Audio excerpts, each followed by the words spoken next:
Mga kamamis, tayo po ay mamimitas po ng chicharo dito sa aking taniman. Ayan, nandito po tayo sa taniman ng gulay. At tayo po ay mamimitas ng chicharo.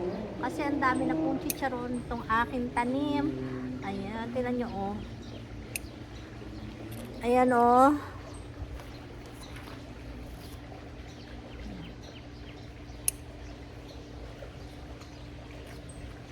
Ang dami na uli nila. Ang dami ko na nakuha dito.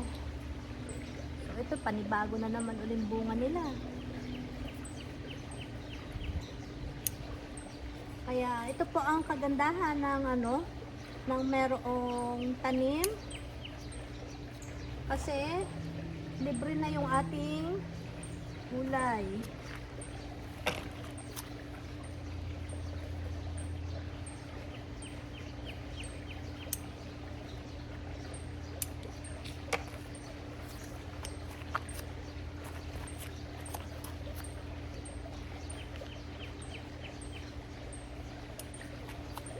Kaya po tayo ay hindi na tayo bibili ng ng chicharo kasi marami na tayong na-harvest na chicharo. At ang iba pa po nito ay naibigay ko na po sa aking sa aking manugang.